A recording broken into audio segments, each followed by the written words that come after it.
છો બધા? આંકડાશાસ્ત્ર સ્વાધ્યાયની અંદર મધ્યસ્થમાં આપણે પહેલો દાખલો કર્યો. મેં તમને બે એક્સ્ટ્રા દાખલા આપ્યા અને લગભગ તમે બધાએ એ દાખલાઓ ગણી નાખ્યા હશે અને જવાબ પણ આવી ગયા હશે. તો પહેલો દાખલો હતો એ આપણે થોડોક મોટો હતો, કારણ કે એની અંદર ત્રણેય વસ્તુ મધ્યક, મધ્યસ્થ અને બહુલક આ મેળવવાની હતી. તો હવે દાખલા નંબર 2 આપણને જે 14.3 માં આપેલ છે, પેજ નંબર છે 250. એમાં તમને એમ કીધું છે કે નીચે આપેલ આવૃત્તિ વિતરણનો મધ્યસ્થ 28.5 છે, તો x અને y ના મૂલ્ય શોધો. તો આ દાખલો થયો ખૂટતી આવૃત્તિનો. અને આગલા જે આપણે 2 પોઈન્ટ લીધા મધ્યક અને બહુલક, એમાં પણ આપણે એવું કર્યું હતું કે ખૂટતી આવૃત્તિના દાખલાઓ છે એને રીતવાઇઝ આપણે છેલ્લે રાખ્યા હતા. એટલે પેલા જે સામાન્ય મધ્યસ્થ મેળવવાના દાખલા છે એ આપણે કરી નાખશું, અને ખૂટતી આવૃત્તિનો આ એક જ દાખલો આપ્યો છે એને આપણે છેલ્લે રાખશું, અને એના જેવા એક્સ્ટ્રા હું પણ તમને પ્રેક્ટિસ માટે કરાવીશ. તો અત્યાર પૂરતું બીજો દાખલો છે એ આપણે હમણાં નથી કરતા. ખૂટતી આવૃત્તિનો દાખલો છે એ આપણે છેલ્લે કરવાનો જ છે. એ પહેલા આપણે થોડાક ઉદાહરણ અને દાખલાઓ જોઈ લઈએ. તો નવો દાખલો આપણે લેશું ત્રીજો નહીં પણ ચોથો. એનું કારણ છે ત્રીજો દાખલો થી ઓછી આવી માહિતી આપી છે, એને પણ આપણે એક અલગ સેશનમાં ભેગા જ આપણે રાખ્યા હતા દાખલા બધા. એટલે ચોથા દાખલાની આપણે ગણતરી અત્યારે કરવાની છે. ચોથો, પાંચમો, છઠ્ઠો અને સાતમો આ બધા દાખલા સિમ્પલ છે. એની અંદર શું ફેરફાર આવે છે એ આપણે જોતા રહેશું. તો બીજો અને ત્રીજો દાખલો આપણે બાકી રાખીએ અને ચોથો દાખલો આપણે અત્યારે કરીએ છીએ. દાખલા નંબર 4 14.3 માં. હવે આ ચોથા દાખલાની અંદર વિગતો વાંચીએ. નીચે કંઈક સૂચના પણ આપેલી છે, એ પણ આપણે જોઈ લઈએ. તો સૌથી પહેલા એવું લખેલું છે આની અંદર, એક છોડના 40 પાંદડાઓની લંબાઈ ખૂબ જ નજીકના મિલીમીટર સુધી માપવામાં આવી, અને મેળવેલ માહિતી નીચેના કોષ્ટકમાં દર્શાવેલી છે. 118 થી 126 મિલીમીટર હોય એવા 3 પાંદડા મળ્યા. આવી રીતે આખી માહિતી તમને છેક નીચે સુધી આપેલી છે, 172 થી 180 સુધીની. તો સૌથી પહેલા આપણે આની જે વિગત છે, રકમ, એ આપણે લખી નાખીએ. તો ખાના નંબર 1 એ આપ્યું છે આપણને લંબાઈ મિલીમીટરમાં. લંબાઈ મિલીમીટરમાં, અને એ આપી છે આપણને 118 થી 126, 127 થી 135, 136 થી 144, 145 થી 153, 154 થી 162, 163 થી 171, અને છેલ્લે આપ્યા છે 172 થી 180. પાંદડાઓની સંખ્યા તો એ આપણને આપી દીધી છે આવૃત્તિ.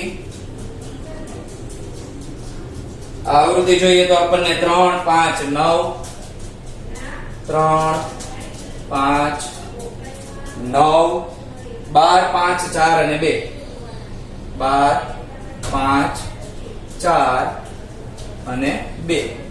તો આ રીતે આપણને માહિતી આપેલી છે. પણ આમાં તમને જો એક માર્ક કરશો, થોડુંક વિચારશો તો કંઈક અલગ આપેલું છે. શું અલગ આપેલું છે એ આપણે વિગતો જોઈ લઈએ. તો નીચે સૂચન આપેલું છે આપણને એક સૂચન ન આપ્યું હોત તોય આપણે જોઈએ તો એવી ખબર પડે. સાવ શરૂઆતમાં મેં તમને માહિતી જ્યારે આપી હતી ચેપ્ટર ચાલુ કર્યું ત્યારે કે સતત અને અસતત આ બે પ્રકારની માહિતી હોય. તો અહીંયા આગળ તમારી પાસે સતત નથી, અસતત આવૃત્તિ વિતરણ આપ્યું છે. એટલે સૂચન એવું લખ્યું છે મધ્યસ્થ શોધવા માટે માહિતીને સતત વર્ગોમાં ફેરવવાની જરૂર છે, કારણ કે સૂત્ર સતત વર્ગો માટે છે. તો આ સતત અને અસતત જો યાદ ન હોય તો હું તમને યાદ કરાવી દઉં પાછું, એટલે તમને અંદાજ આવે કે આપણે એવું કંઈક ભણ્યા હતા. મેં તમને એવું કીધું હતું ઉદાહરણ આપીને કે આવા વર્ગો તો આપણે જોઈએ જ છીએ 0 થી 10, 10 થી 20, 20 થી 30. આવા વર્ગો તો આપણે રેગ્યુલર આવે જ છે. પણ જો તમને વર્ગો આમ આપવામાં આવે કે ભાઈ 0 થી 9, 10 થી 19, 20 થી 29, તો ઘણાને હજી આમાં હાઇલાઇટ નહીં થતું હોય કે આમાં વળી શું નવું છે, આ તો બધું હતું એવું જ છે. પણ તમે જોશો તો આની અંદર ફેરફાર એટલો છે કે અહીંયા 10 અને 10 ભેગા થાય છે. હજી નીચે આમાં આગળ 20, 20, 30, 30 એવી રીતે ભેગા થાય. આ આવૃત્તિ જે છે આ વર્ગો આપેલા છે એમાં 9 અને 10 એટલે ભેગા થતા નથી. તો આને કહેવાય સતત અને આને કહેવાય અસતત. તો અસતત આપ્યું છે ને 26 પછી 27 આવ્યા, 26 નું આવ્યા, 35 પછી 36 આવ્યા, અહીંયા પણ લાઈનમાં નથી આવતા. તો એને આપણે સતત આવૃત્તિ વિતરણમાં ફેરવવું પડે. તો એ ફેરવવા માટે શું કરવાનું? તો એના માટે મેં તમને વાત કરી હતી સીમા બિંદુઓ, વર્ગ સીમા બિંદુઓ. આ વર્ગ સીમા બિંદુ કેમ મળે? તો તમારે આગળ 0.5 માઈનસ કરવાના અને અહીંયા 0.5 પ્લસ કરવાના. જો હમણાં મળશે તો અહીંયા 0.5 માઈનસ કરીએ તો તમારો વર્ગ આ રીતે બને 0.5 થી 9.5. આમાં 0.5 માઈનસ કરો, 9.5 થી આમાં પ્લસ કરો 19.5. આમાં માઈનસ કરો 19.5 થી આમાં પ્લસ કરો 29.5. તો તમારે જે વર્ગો મળ્યા તો એ ચેન્જ થયા પછી તમે જોઈ શકો છો સતત બની ગયા. અત્યારે આપણું આવૃત્તિ વિતરણ આવું હતું અસતત. અસતત માંથી આપણે ફેરવીને સતત બનાવી નાખ્યું. તો આ બન્યું આખું, આમાંથી આ બની ગયું 9.5, 9.5, 19.5, 19.5. નીચે પણ એવી રીતે સેટ થતું જાય. તો આ રીતે આપણે પહેલા વર્ગ સીમા બિંદુઓ આમાં મેળવવા પડશે, જેથી કરીને આપણું આવૃત્તિ વિતરણ અસતત માંથી સતત બની જાય. આનું કારણ એક જ છે, મધ્યસ્થ છે એ સતત આવૃત્તિ વિતરણ માટે જ સૂત્ર કામમાં લાગશે, અસતતમાં કામમાં લાગે નહીં. એટલા માટે આપણે આ પ્રક્રિયા કરવી પડે. એટલે જ્યારે દાખલો તમને આપવામાં આવે ત્યારે નજર નાખી લેવાની કે આવૃત્તિ વિતરણ સતત છે કે અસતત. જો અસતત હોય તો એને સતતમાં ફરજિયાત ફેરવવું પડે. તો જે લંબાઈ આપી છે આપણને મિલીમીટરમાં એને જ આપણે ફરીથી લખી નાખીએ કે લંબાઈ મિલીમીટરમાં એને કહેવાય xi. તો અહીંયા આગળ આ એક જ ખાનું બદલવાનું છે. આપણે એક ખાનું આપણે લખી નાખીએ, માઈનસ કરતા જવાના એક બાજુ કરતા જવાના પ્લસ.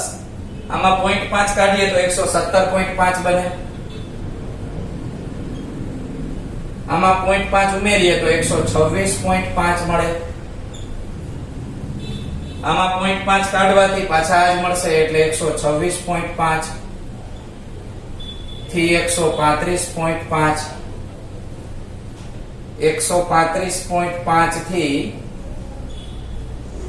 144.5 144.5 થી 153.5 153.5 થી 162.5 162.5 થી 171.5 171.5 થી 180.5. હવે આવૃત્તિમાં તો કઈ ચેન્જ કરવાનું નથી. આ પેલું ખાનું હતું ઈ જ આપણે બદલાયું છે. આવૃત્તિનું ખાનું એમનું એમ રહેશે. હવે આપણે મધ્યસ્થ કરીએ છીએ એટલે સંચય આવૃત્તિનું ખાનું બને. તો અહીંયા લખી નાખીએ આપણે સંચય આવૃત્તિ, જેને કહેવાય CFI. તો આ CFI ની અંદર આવૃત્તિ આપણે ઉપરથી લેતા જાશું અને પ્લસ કરતા જાય.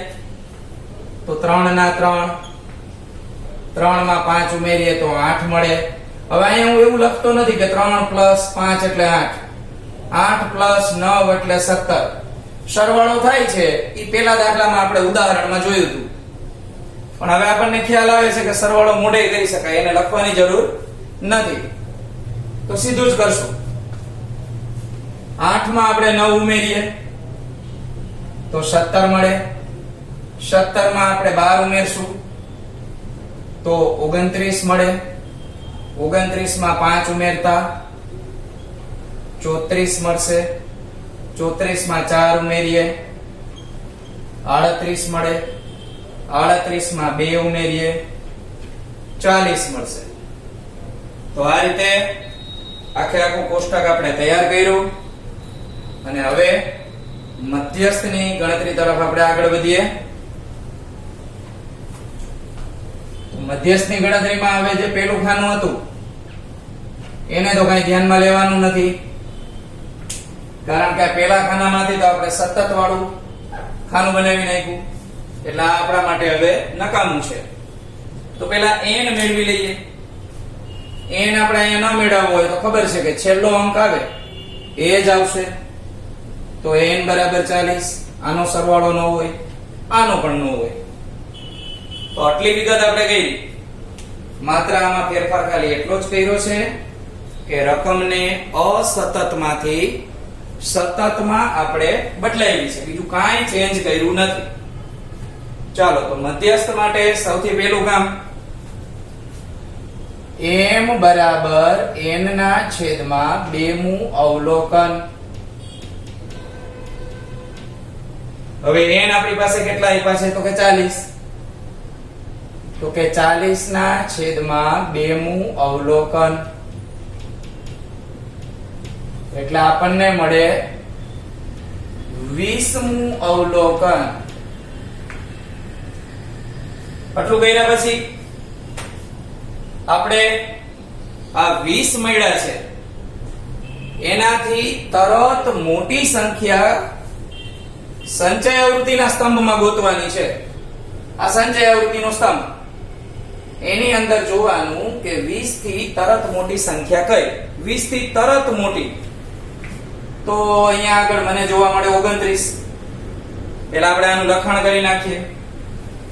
સંચય આવૃત્તિના સ્તંભમાં આ બધી વસ્તુ જરૂરી છે, લખવી પડે. સંચય આવૃત્તિના સ્તંભમાં જોતા 20 થી તરત મોટી સંખ્યા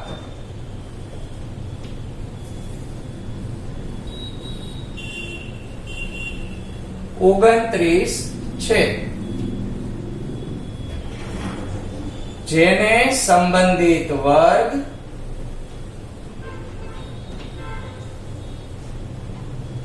ચાલો તો આપણે જોઈ લઈએ. આ 29 ની સામે વર્ગ કયો આવે આ તો જોવાનો નથી, તો આ વર્ગ આપણો જરૂરી છે, ઉપયોગમાં આવશે. 144.5 થી 153.5 144.5 થી 153.5 છે. માટે મધ્યસ્થ વર્ગ 144.5 થી 153.5.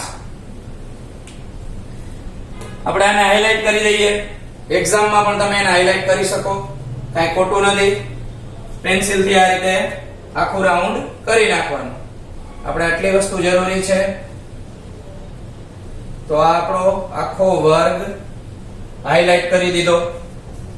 હવે આ હાઇલાઇટેડ છે એની અંદરથી મોટા ભાગની વિગતો આપણને મળી જશે. તો આપણું સૂત્ર માટેની ડિટેલ આપણે લેતા જાય. સૌથી પહેલા જોશે L એટલે થશે 144.5. તો લખીએ અહીં L બરાબર 144.5. L પછી આવે n ના છેદમાં 2. તો અહીંયા કરેલા જ છે, તો ઈ લખી નાખીએ કે n ના છેદમાં 2 એટલે આવશે 20. પછી આવે -CF. CF એટલે સંચય આવૃત્તિ, પણ આ બ્લોક કરેલી નહીં, એની ઉપરની. તો આપણે અહીંયા લખશું CF એટલે 17. ઘણા વિદ્યાર્થીઓને આમાં પણ તકલીફ હોય છે. એવું વિચારે કે આ CFI લખ્યો છે, અહીંયા CF લખ્યો છે, બંને એક જ થાય. અગાઉ પણ મેં તમને વાત કરી હતી મધ્યક વખતે કે અહીંયા મધ્યકના આવૃત્તિના ખાનામાં FI લખો કે માત્ર F લખો, બધો મીનિંગ સરખો જ છે. હવે CF પછી છેદમાં આવશે F. તો F ની વિગત બ્લોક કરેલા ખાનામાં 12. H આપણે જોઈએ તો H એટલે વર્ગ લંબાઈ. વર્ગ લંબાઈ અહીંયા જ જોવાની છે. 17 માંથી 26 થયા, 26 માંથી 35 થયા, 35 માંથી 44 થયા. તો અહીંયા આગળ આપણને કેટલા વધતા હોય એવું લાગે છે? તો 26 અને 17 એમાં આપણને ગેપ દેખાય છે 9 નો. 10 નો ગેપ નથી, આમ નીચે નીચે જોતા જજો. તો 9 નો ગેપ આપણને આપેલો છે, એટલે H બરાબર આવશે 9. આપણે સૂત્ર લખીએ આનું. મધ્યસ્થ M બરાબર L plus n/2 minus CF upon F into H. L એટલે આપણે કિંમત લખીએ 144.5. અહીંયા હું 144.5 લખું, પ્લસ n/2 એટલે 20 આપેલા છે, CF એટલે 17 આપેલા છે, સ્મોલ f આપેલો છે એટલે 12, અને h ની કિંમત આપેલી છે 9. સાદું રૂપ આપીએ આપણે તો 144.5 પ્લસ 20 માંથી 17 જશે તો 3 વધે, છેદમાં છે 12, અને અહીંયા આપેલા છે 9. બંનેનો છેદ ઉડાડીએ આપણે તો ઉપર નીચે 3 4 12 થઈ જાય. આ 3 4 12 બાજુમાં લખું છું 144.5 પ્લસ અંશમાં આવી જશે 9 અને છેદમાં રહેશે 4. આપણે બંનેનો ભાગાકાર કરી નાખીએ. 9 ભાગ્યા 4 આ 9, એને ભાગ્યા 4, 4 2 8, 1 વધે, પોઈન્ટ આપી દઈએ. 4 2 8, 2 વધે, 4 5 ને 20. તો ભાગાકાર મળે છે 2.25. તો ભાગાકાર 2.25 આપણે લખી નાખીએ નીચે કે 144.5 હતા અને એમાં 2.25 પ્લસ કરવાના છે. એનો સરવાળો પણ કરી દઉં. તો સરવાળા માટે આપણે પોઈન્ટ ની નીચે પોઈન્ટ રાખવાના. આ 144.5 હતા એને 50 કરી નાખીએ, પોઈન્ટ ની નીચે પોઈન્ટ 2.25, અહીંયા 75 મળે, અહીંયા મળે 146. તો આપણા મધ્યસ્થનો જવાબ આવે 146.75.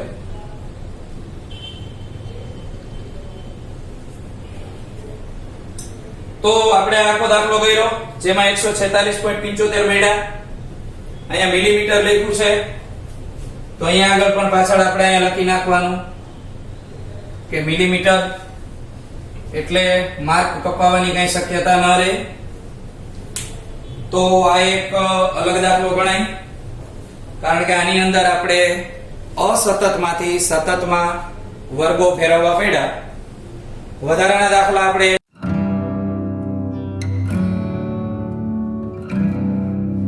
નેક્સ્ટ સેશનમાં જોશું અને એક્સ્ટ્રા દાખલા પણ આપીશ.